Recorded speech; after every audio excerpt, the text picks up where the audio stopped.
પ્રભુ ઈસુ ખ્રિસ્તના નામમાં આપ સર્વને પ્રેમી સલામ પાઠવું છું અને પ્રભુનો આભાર માનીએ કે આપણે આ મહિનાથી જખાર્યા પ્રબોધક આધારિત પુસ્તકનો 1 થી 6 અધ્યાયનો અભ્યાસ કરવા જઈ રહ્યા છે. અને આવો આપણે અભ્યાસની શરૂઆત કરીએ. એ પહેલાં ઈશ્વરની સહાય માગીએ અને પ્રાર્થનામાં રમીએ.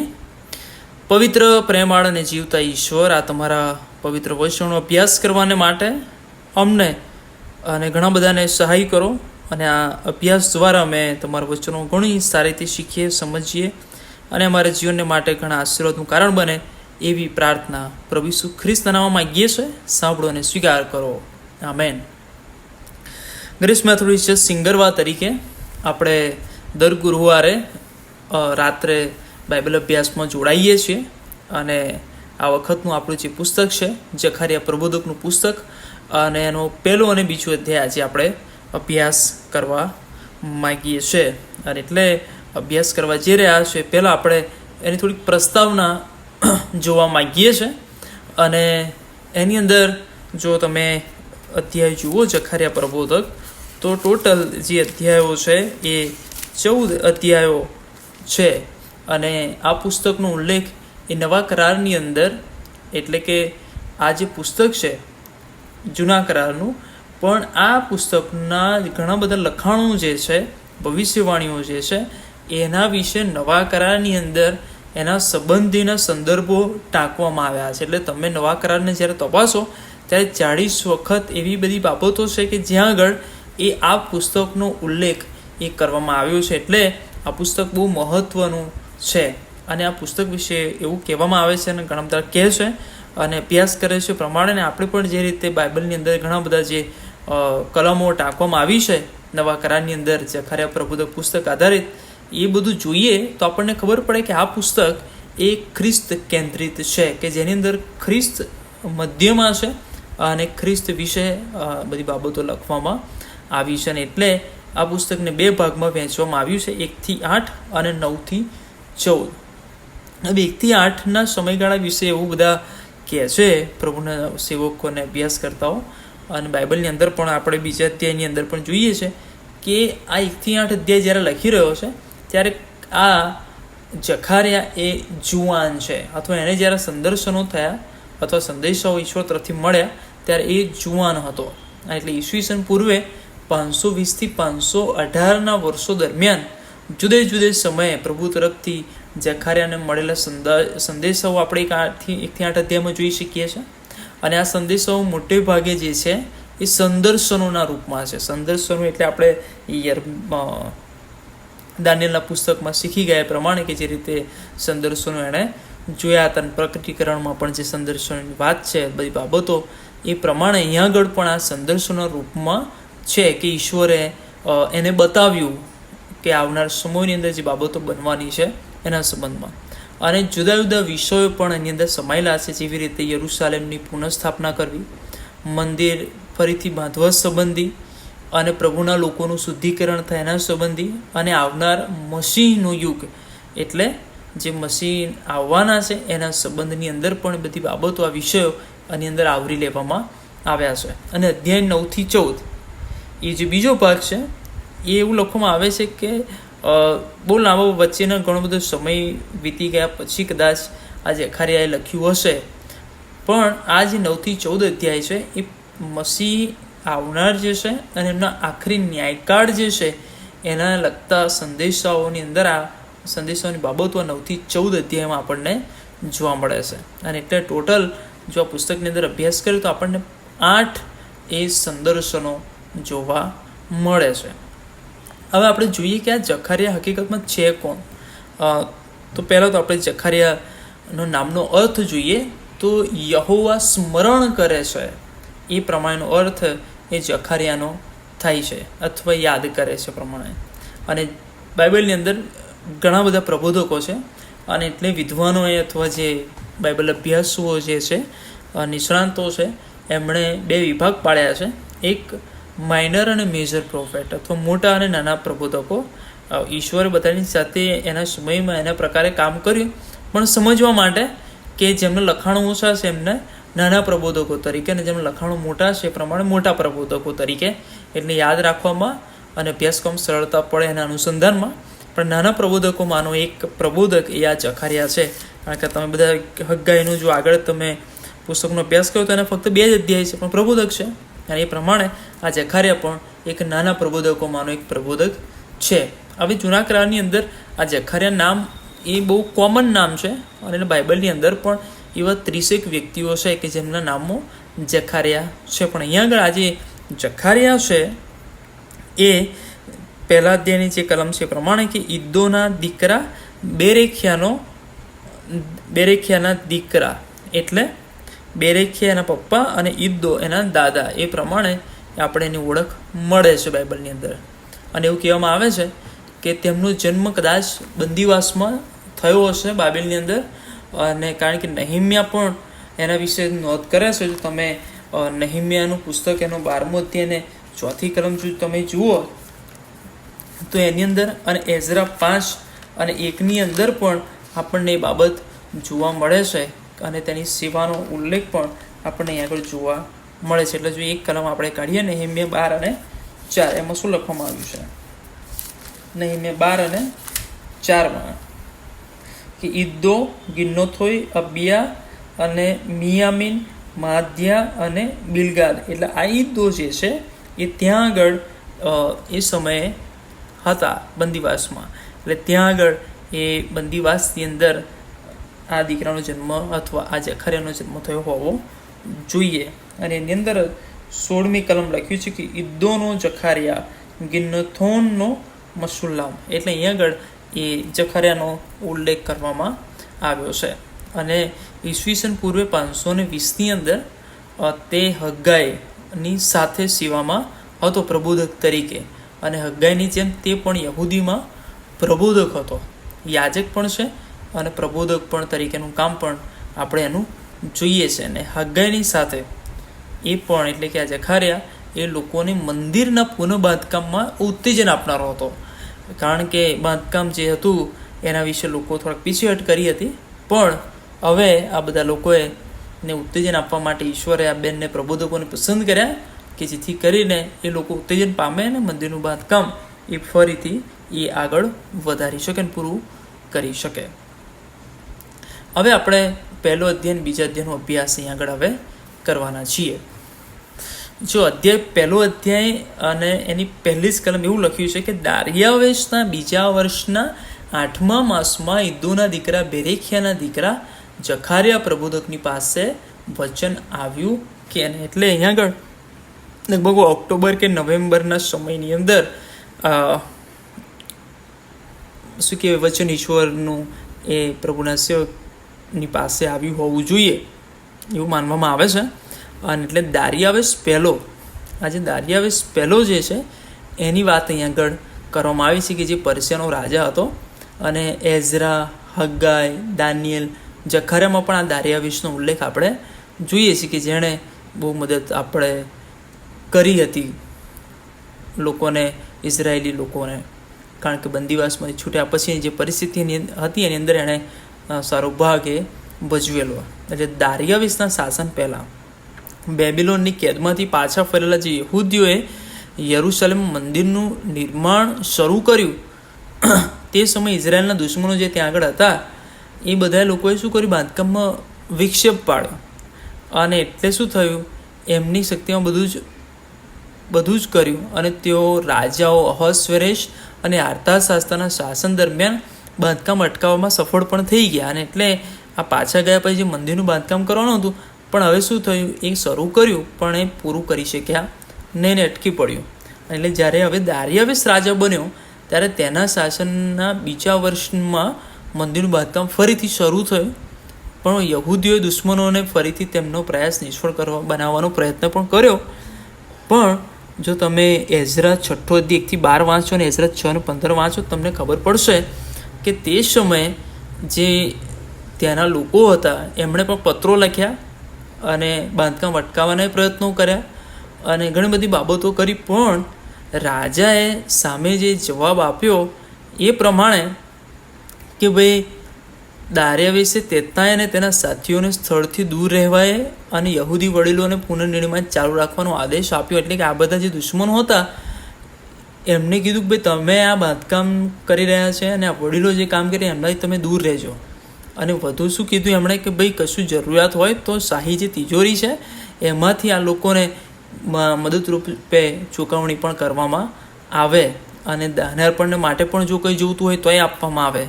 અને લખવામાં આવ્યું છે પ્રમાણે કે જે કોઈ મંદિરનો નાશ કરવાનું અથવા તેના હુકમનો અનાદર કરવાનો પ્રયત્ન કરશે ને તો એને કહે છે કે એના ઘરના બીમ પર કે ફાંસી પણ આપવામાં આવશે. એટલી હદ સુધીનો આ દારિયા વિશે હુકમ કરેલો અને જેને કાટમાળનો ઢગલો બનાવવામાં આવશે એટલી હદ સુધી.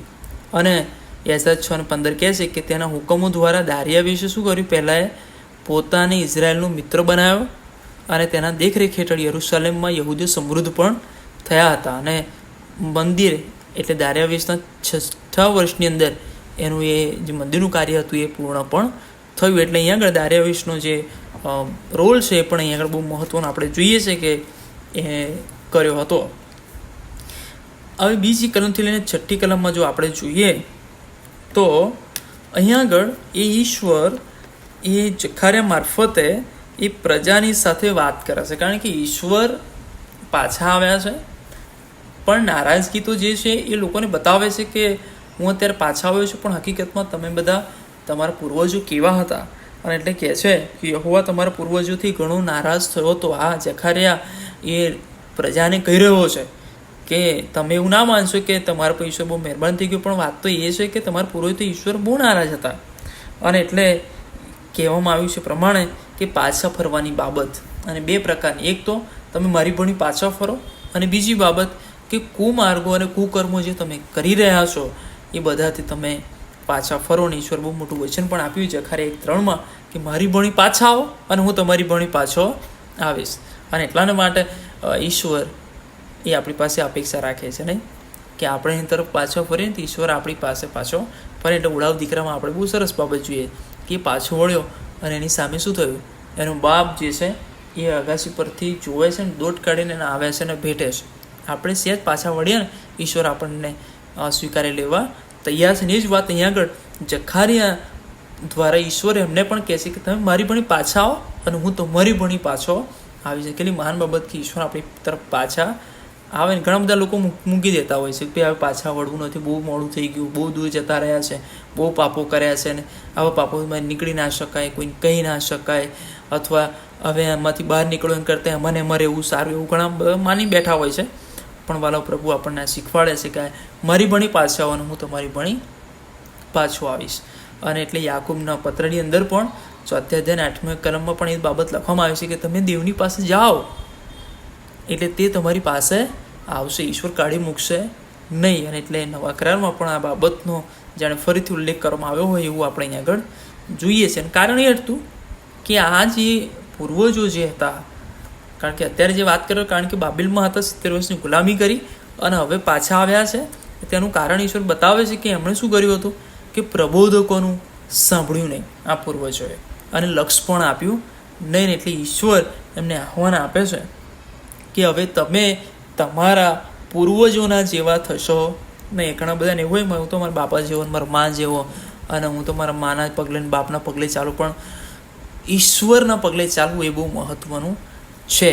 અને અહીં આગળ આપણને બાઇબલ પણ શીખવે છે. કારણ કે જો તમારા મા બાપ અથવા તમારા પૂર્વજો એમના પાપ જે ચાલ્યા આવે છે ને એમાં તમે જ ચાલ્યા રહ્યો છો, એમના જે સંબંધો જે તૂટેલા છે, એમના જે વ્યવહારો ખરાબ છે, એમનું જે જીવન ખરાબ છે, એ પદ્ધતિ તમે આગળ વધો છો, એવા જ સંબંધોમાં તમે આગળ વધો છો, એ જ પદ્ધતિમાં આગળ વધો તો ઈશ્વર તમને થોભવાનું કહે છે. અને આગળ પણ આ પ્રજાને બહુ મોટું આહ્વાન ઈશ્વરે આપ્યું અને કીધું ભાઈ તમે કહે છે કે એમના જેવા થતા નહીં. અને ત્યાર પછી 1 અધ્યાયની 7મી કલમથી 17મી કલમ સુધી હવે સંદર્શનો એ શરૂ થાય છે. 7મી કલમથી લઈને 17મી કલમ સુધી. ને અહીંયા આગળ એ જે સંદર્શન છે લાલ ઘોડા પર સવારી કરતા માણસનું. અને આ જે સંદર્શન આવ્યું એ જે આપણે 1 થી 6 કલમ જોઈ, એ કલમ એ જ્યારે વાત કરી રહ્યો છે એના પછીના 3 મહિના પછી એ હવે ઈશ્વર એમની સાથે ફરીથી વાત કરે છે. અને આ વાતચીત તો જાણે કે યહોવા છે, દૂત છે અને જખારિયા છે, એ પદ્ધતિમાં એક વાતચીત એ થઈ રહી હોય એવું આપણને અહીં આગળ સમજાય છે. અને એટલે જે લખવામાં આવ્યું છે પ્રમાણે 8મી કલમમાં કે મને રાત્રે સંદર્શન થયું. રાત્રે એ કદાચ ઊંઘતો હશે અને સ્વપ્નમાં ઈશ્વર એની સાથે વાત કરતા હોય પ્રમાણે કે સંદર્શન જુઓ ને કે રાતા ઘોડા પર સવાર થયેલો એક પુરુષ ખીણમાંની મેંદીઓમાં ઊભો હતો અને તેની પાછળ રાતા, કાબરા તો ધોરા ઘોડા પણ હતા. અને આ એનું એક સંદર્શન એણે જોયું, અને એ સંદર્શન જ્યારે એણે જોયું ત્યારે એ લખે છે કે આ બધા શું છે કે જે દૂત મારી સાથે વાત કરતો હતો. એણે પછી શું કીધું કે હું તને સમય કે છે હું તને એ બતાવીશ કે એ શું છે. અને ત્યાર પછી શું થયું 10મી કલમમાં કે મેંદીઓમાં ઊભેલો માણસ જે છે એનો ઉત્તર આપ્યો કે એમને તો યહોવાએ પૃથ્વી પર આમ તેમ ફરવાને મોકલ્યા છે.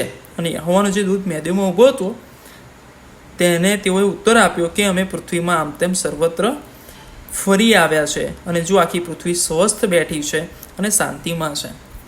હવે અહીંયા આગળ આ સંદર્શનમાં આ સમજવા જેવું છે, કારણ કે આપણે અય્યુબના પુસ્તકની અંદર એ બાબત જોઈએ છે કે શેતાનના દૂતોને ઈશ્વર પૂછે છે, શેતાનને પૂછે કે ભાઈ ક્યાં જઈને આવ્યો, તો શું કહે છે કે ભાઈ પૃથ્વી પર આમ તેમ સર્વત્ર ફરીને આવ્યો છું. તો ફક્ત શેતાનના દૂતો ફરે છે એવું નથી, ઈશ્વરના દૂતો પણ એ પૃથ્વી પર ફરે છે. નહીં, બાઇબલમાં કહે છે કે એને બાળકો વિશે કે અને આપણે એના વિશ્વાસ વિશે કે એની પાસે એના દૂતો છે કે જે બાપનું મોં સદા જુએ છે. એનો મતલબ એ કે ઈશ્વરના દૂતો પણ કાર્યરત છે અને એ માહિતી ઈશ્વરને ચોક્કસ એ આપે છે.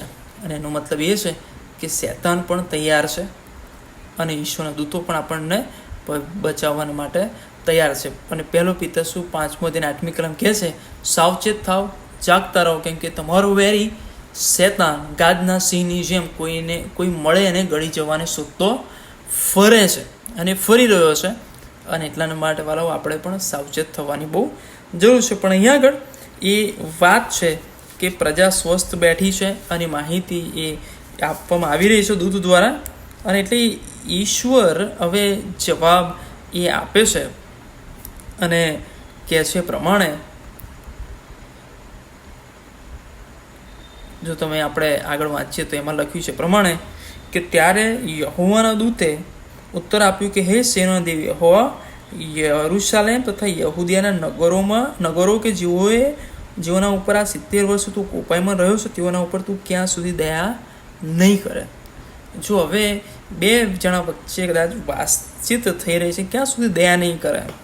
અને લખવામાં આવ્યું છે કે દૂતને ઈશ્વર સારા વચનોથી દિલાસો આપે છે, દિલાસાના વચનોથી ઉત્તર આપે છે. અને શું કહે છે એ આપણે જો જોઈએ તો એક તો યરૂશાલેમ અને સિયોન માટે એ પ્રભુ કહે છે કે મને લાગણી થાય છે, પ્રેમ ઉભરાય અથવા એના પર દયા ઉભરાય ને એ પ્રમાણેની વાત ઈશ્વર કરે છે. અને કહે છે કે જે પ્રજાઓ આરામ ભોગવે છે તેઓ પર ઈશ્વર નારાજ પણ થાય. એ જે પ્રજાઓ કે જે રાષ્ટ્રો, જ્યારે ઇઝરાયેલી પ્રજા કે યહૂદી પ્રજા જ્યારે મુશ્કેલીમાં છે, બીજા રાષ્ટ્રો આરામ કરે, શાંતિમાં સ્વસ્થ હોય, મોજ કરે, અને એ લોકો આ વર્ષે મદદે ના આવે તો પણ ઈશ્વર નારાજ થાય છે. અને લખવામાં આવ્યું છે પ્રમાણે કે કૃપાદાનો લઈને યરૂશાલેમના પક્ષમાં પાછા આવે. ઈશ્વર જ્યારે પાછા આવે તો ખાલી હાથે નહીં આવતા, એ કૃપાદાનો લઈને યરૂશાલેમના પક્ષમાં, એના હકમાં એ પાછા આવશે. અને લખવામાં આવ્યું છે પ્રમાણે કે મંદિર બંધાશે. એ વાત પણ ઈશ્વરે દિલાસાના વચન સ્વરૂપે એમને કહે છે, કારણ કે 4 વર્ષો પછી એ મંદિર એ બંધાયું. અને સાબિતી છે કે ઈશ્વર જખરિયા મારફતે બોલ્યા. અને ત્યાર પછી જે મહત્વની બાબત છે કે નગરો પછી આબાદ પણ થઈને એમની ઘણી બધી વૃદ્ધિ થઈ, અને ઈશ્વરે કીધું કે હું યરૂશાલેમને પસંદ કરીશ, એમ કહીને ઈશ્વર એનું વચન એ દિલાસો તરીકે એમને આપે છે. અને પછી આપણે જો આગળ જોઈએ તો એની અંદર અહીં ભૂલ થઈ છે મારી, અધ્યાય 7-17 લખવાની જગ્યાએ 18થી છેલ્લી કલમ સુધી, એટલે કે 21મી કલમ સુધીની હવે વાત છે. અને અહીંયા આગળ એ 4 શિંગડા અને 4 લુહારની વાત છે. 4 શિંગડા અને 4 લુહારની વાત છે. અને અહીંયા આગળ જે એવું માને છે હવે આ છે બધા તર્ક વિતર્ક છે, બધા અભ્યાસ કરનારાઓ માનતા હોય છે એ પ્રમાણે કહે છે કે જે 4 શિંગડા છે, બાબિલ એટલે બેબિલોનની વાત છે, માદી પર્શિયા, ગ્રીસ અને રોમ, આ 4 એ શિંગડાઓ છે કે જેમણે કે છે યહૂદા, ઇઝરાયલ અને યરુશાલેમને વિખેરી નાખ્યું, એવી એક વાત છે. અને સામે જે લુહારની વાત છે, જે 4 લુહાર બતાવે છે ઈશ્વર સંદર્શનની અંદર, કે એમના વિશે એવું કહે કે જેઓએ વિખેરી નાખ્યા તેઓની વિરુદ્ધ બીજા રાજ્યો ઈશ્વર ઊભા કરશે અને એમને સામે એ થશે અને એ રીતે ન્યાય ઈશ્વર કરશે અને ઈશ્વર એના પ્રજાનો જે બદલો છે એ ઈશ્વર લેશે, એવી વાત આપણે આગળ જોઈએ છે. પણ અહીં આગળ વાત એવી છે કે 4 શિંગડા કહે છે કે દેખાયા, અને મારી સાથે વાત કરનાર દૂતને મેં પૂછ્યું કે શું છે. તેણે મને ઉત્તર આપ્યો કે જે શિંગડા યહૂદિયા, ઇસ્રાયલ તથા યરુશલેમને વિખેરી નાખ્યા છે તેઓ છે, જે પ્રમાણે મેં કીધું. અને કહે છે કે આ 4 લુહાર દેખાડ્યા, તેઓ શું છે? તો કહે છે કે જે શિંગડા યહૂદિયાના લોકોને એવા વિખેરી નાખ્યા, કોઈ પણ પોતાનું માથું ઊંચું કરવા પામ્યો નહીં, તેઓ એ છે. પણ એઓ તેમને ભયભીત કરવાને, જે પ્રજાઓએ પોતાનું શિંગડું યહૂદિયા દેશની સામે ઉઠાવીને તેને વિખેરી નાખ્યો, તેઓના શિંગડા પાડી નાખવાને આવે છે. એટલે કે આ જે બીજા 4 છે એ અમને કહે છે કે પાડી નાખવાને માટે હવે એક આ સંદર્શન એ સમય ઈશ્વર એમને બતાવ્યું. હવે બીજો અધ્યાય જે શરૂ થાય છે એની અંદર માપવાની દોરીનું સંદર્શન છે અને ઈશ્વર બંદીવાસમાંથી પાછા લાવે છે એનું સંદર્શન આપણે અહીં આગળ જોઈએ છે. કે એક દૂત છે, લખવામાં આવ્યું છે પ્રમાણે, મેં મારે આંખું શું કંઈ જોયું તો જો એક પુરુષ. હવે આ પુરુષ કાં તો દૂત છે, એટલે ઘણા બધા લોકો માને છે કે પ્રભુ ઈસુ ખ્રિસ્તની વાત છે, અને એટલે ઘણા બધા અલગ અલગ તર્ક વિતર્ક છે. પણ આપણે આગળ ફક્ત માણસ તરીકે જોઈએ તો કે એના હાથમાં એક માપવાની દોરી છે અને એ લઈને ઊભો છે અને કહે છે કે આ જખારિયા પૂછે છે કે તું ક્યાં જાય છે? ત્યારે તેણે મને કહ્યું કે યરુશલેમની પહોળાઈ અને લંબાઈ કેટલી છે એ જાણવા સારું તેને માપવાને હું જાઉં છું. માપવાની જે વાત છે, બાંધવાની વાત આપણને આગળ દર્શાવે છે. પછી મારી સાથે વાત કરનાર દૂત ત્યાંથી ચાલ્યો ગયો. જે અગાઉ દૂત એની સાથે વાત કરતો ત્યાંથી ચાલ્યો ગયો અને બીજા દૂતે બહાર આવીને તેને મળીને તેને કહ્યું કે દોડ. અને પછી શું કીધું કે આ જુવાનને કહે. અને જુવાનને શું કહેવાનું? જુવાનને એ કહેવાનું કે યરુશલેમના માણસ દ્વારા ઢોરઢાક પુષ્કળ હોવા જેવી રીતે કોટ વગરના ગામડામાં લોકો વસે છે તેવી રીતે તેમાં તેઓ વસશે. યહોવા કહે છે કે હું તેની આસપાસ અગ્નિના કોટરૂપ થઈશ ને હું તેનામાં મહિમાવાન થઈશ. જો અહીંયા આગળ માપણી થવાની વાત ચાલે છે. બીજો દૂત અહીં કહે છે કે ભાઈ કોટ વગરના જે ગામડાની અંદર લોકો રહે છે ને એ પ્રમાણે કહે છે કે રહે છે. એનું કારણ શું? કે હવે આ યરુશલેમ આટલું જ નથી, બહુ મોટું થવાનું છે, વિસ્તૃત થવાનું છે, એની હદ કંઈ બાંધવાની. અને એટલા માટે ઈશ્વર એ પ્રમાણે બતાવે. ગામડાની અંદર જે પ્રમાણે હદ ના હોય પણ બધા છૂટાછવાયા હોય, પણ ત્યાં આગળ બધા સલામત હોય, એ પ્રમાણે ઈશ્વર આગળ કહે છે કે હું એમનો ઈશ્વર બનીશ, હું એમનું રક્ષણ કરીશ ને અગ્નિના કોટરૂપ હું થઈશ. અને કહે છે કે એ રીતે કહે છે કે તો બહુ વૃદ્ધિ પામવાના છે. અને એટલાના માટે લખવામાં આવ્યું છે પ્રમાણે કે હું તેઓમાં મહિમાવાન થઈશ. આવી ફક્ત યહૂદીઓની વાત નહીં, વૃદ્ધિ પામવાની છે. એટલે પુષ્કળ લોકો એ વધશે અને હું મહિમાવાન થઈશ, એ પ્રમાણેની વાત અહીં આગળ લખી છે. અને પછી 6ઠ્ઠી કલમથી જો આપણે આગળ જોઈએ તો ત્યાં આગળ બંદીવાસમાંથી પાછા લાવનારની વાત છે. અને અહીંયા આગળ જે પાછા લાવવાની વાત છે એમાં જો આપણે જોઈએ તો ઈશ્વર એવી વાત કરે છે કે ઉત્તરના દેશમાંથી નાસી છૂટો, કેમ કે યહોવા કહે છે કે મેં તમને આકાશના 4 વાયુની પેઠે ફેલાવી દીધા છે અને એ સિયોન બાબુની પુત્રી સાથે રહેનારી તું નાસી જા. સૈન્યોનો દેવ યહોવા કહે છે કે જે પ્રજાઓએ તમને પાયમાલ કર્યા તેઓની પાસે તેણે મને ગૌરવ મેળવવા માટે મોકલ્યો છે, કેમ કે જે તમને અડકે છે તે તેની આંખની કીકીને અડકે છે. એટલે ઈશ્વર હવે બંદીવાસમાંથી એમને પાછા જે લાવી રહ્યા છે અને એમને સ્થાયી કહી રહ્યા છે અને એમને કહે છે પ્રમાણે કે અત્યારે તમને ફેલાવી દેવામાં આવે પણ હવે ફરીથી હું તમને એક કરીશ, તમને પાછા ભેગા કરીશ. અને હવેની વાત એવી છે કે ઈશ્વર કહે છે કે તમારી વિરુદ્ધ જે થાય ને જાણે મારી વિરુદ્ધ થાય. અને એટલે આંખની કીકી સમાન એ આપણને ગણે છે, એના લોકોને ગણે છે, એના વિશ્વાસીઓને ગણે છે, એના પસંદ કરેનાને ગણે છે. ઈસુ ખ્રિસ્તમાં જે બચાવ પામે એમની વાત કરે છે. એ ઈશ્વર એવા દેવની એ આંખની કીકી બરાબર છે કે જે એને અડક્યા બરાબર. અને વાલાઓ, અગાઉ પણ ઘણી બધી જગ્યાએ આપણે જાણીએ છીએ મૂસા વિશે પણ, કે જ્યારે લોકો ગસગસ કરતા હતા ત્યારે ઈશ્વર કહેતા હતા કે તારી વિરુદ્ધ નહીં પણ એ મારી વિરુદ્ધ કહી રહ્યા છે. અને આજે જે સતાવણી છે, આજની જે પરિસ્થિતિ છે, જે ખ્રિસ્ત વિરોધીઓ ઊભા થયા છે, ખ્રિસ્ત વિરુદ્ધ જૂથો ઊભા રહ્યા છે, અને જેઓ એ ઈશ્વર વિરોધી કામો કરી રહ્યા છે, એ બધા જાણે કે ઈશ્વરની વિરુદ્ધ કામો કરી રહ્યા ને એવા લોકો છે. અને ઈશ્વર એમને ક્યારેય છોડશે નહીં. આપણું કામ એમ બદલો લેવાનો નથી, એ ઈશ્વર એના સમય કરશે. પણ ઈશ્વર આપણને દિલાસો આપે છે કે તમારી વિરુદ્ધ જે કરે છે એટલે તમે એવું ના સમજો કે હું શાંત બેઠો છું, પણ એમણે મારી વિરુદ્ધ કર્યું છે અને ઈશ્વર ચોક્કસ એનો ન્યાય કરશે.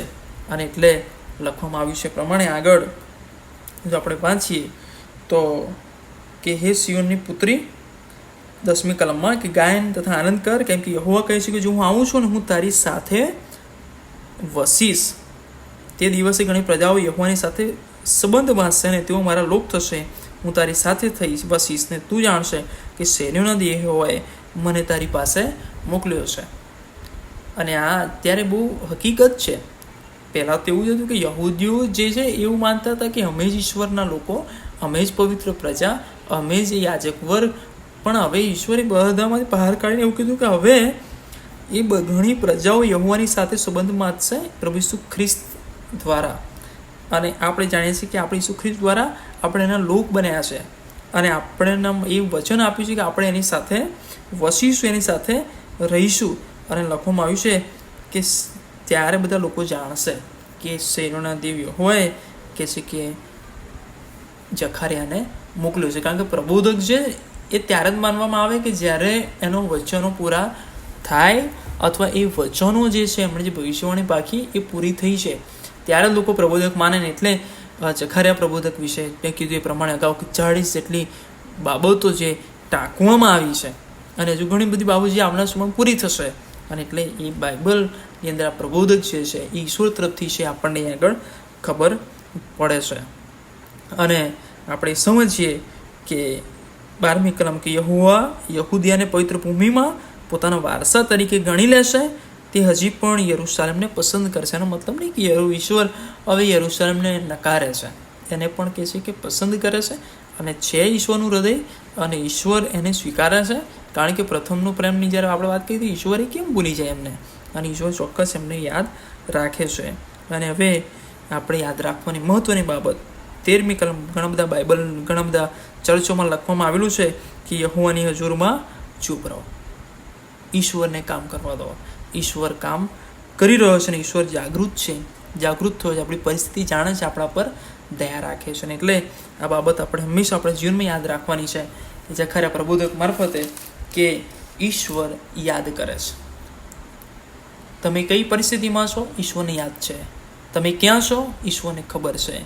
તમારા માટે ક્યારે સારું કરવું એ ઈશ્વરને સારી રીતે ખબર છે. ઈશ્વર ઈચ્છા રાખે આપણે પાછા વળીએ, કોઈક માર્ગો છોડી દઈએ, કુકર્મો છોડી દઈએ અને એની પાસે આવીએ. અને જ્યારે આપણે પાસે આવીએ છીએ ત્યારે આપણા માટે એક ઉત્પાદનો લઈને આવે છે. અને જ્યારે કોઈ આપણી વિરુદ્ધ થાય છે ઈશ્વર એ પણ કહે છે કે હવે એમણે તમારી વિરુદ્ધ નહીં, મારી વિરુદ્ધ એમણે કામ કર્યું છે. એ આંખની કીકીને એમણે અડક્યા છે. ઈશ્વર એને બાબત બતાવે છે કે આપણને એના બાળકો પણ બનાવે છે, આપણને એના લોક બનાવે છે. અને એ એવું કહે છે કે હું તારી સાથે વાસો કરીશ. બહુ મહત્ત્વની બાબત. ઈશ્વર આપણી સાથે રહેવા માગે છે, આપણામાં રહેવા માગે છે. અને એ બાબત આપણે હંમેશા યાદ રાખીએ. પણ એના માટે ઘણી બધી જગ્યાએ શાંત રહેતા પણ શીખવાનું છે. ઈશ્વર એવું કરવાને માટે આપણે સર્વને કૃપા આપે. પણ ખાસ યાદ રાખજો, આપણે જે મુખપાઠ કલમ છે એ ભૂલી ના જતા. જખારિયા પ્રબોધકના પુસ્તકની અંદર 6ઠો અધ્યાય અને 4થી કલમ. ત્યારે તેણે મને કહ્યું કે જરુબ્બાબેલને યહોવાનું વચન એ છે કે પરાક્રમથી નહીં, તેમ બળથી પણ નહીં, પણ મારા આત્માથી એવું સૈન્યનો દેવ યહોવા કહે છે. જખારિયા 6 અને 4 આ મુખપાઠ કલમ છે. પરીક્ષામાં પૂછવામાં આવશે તો તમે એને મુખપાઠ પણ કરશો. આવો આપણે પ્રાર્થના કરીને ઈશ્વરની સહાય માંગીએ. અમારા જીવતા ઈશ્વર, આભાર માનીએ છીએ તમારા પવિત્ર વચનોને માટે. અને આ વચનો શીખવા, સમજવા અને અભ્યાસ કરવા અમને વધુ સહાય કરજો. અમારી નિર્બળતાઓમાં અમને મદદરૂપ થજો. અને જખારિયા મારફતે તમે જે બાબતો પ્રગટ કરી, ભવિષ્યવાણીઓ પૂરી કરી, થઈ રહી છે અને થનાર છે, ત્યારે એ બાબતોમાં પ્રભુ અમને પણ વધુ સમજ આપો કે અમે તમારા માર્ગોમાં વધુ સારી રીતે ચાલી શકીએ. તમે અમને સમજાવ્યું, તમારા આત્માની સહાયથી એના માટે અમે આભાર માનીએ છીએ. અમારી મંડળીને, તમામ વિશ્વાસીઓને, અભ્યાસમાં જોડાયેલા બધાને તમારા વચનનો આશીર્વાદ આપો. પ્રભુ ઈસુ ખ્રિસ્ત મારફતે માંગીએ છીએ, સાંભળો અને સ્વીકાર કરો. આમેન. હવે આપણા તારનાર પ્રભુ ઈસુ ખ્રિસ્તની કૃપા, દેવ બાપનો પ્રેમ, પ્રભુ પવિત્ર આત્મા દિવ્ય અને મીઠી સંગત અને એનો આશીર્વાદ આપણા સર્વની સાથે અને તેના સર્વ લોકોની સાથે હમણાં તે દાસરો કાળ સુધી રહો. આમેન.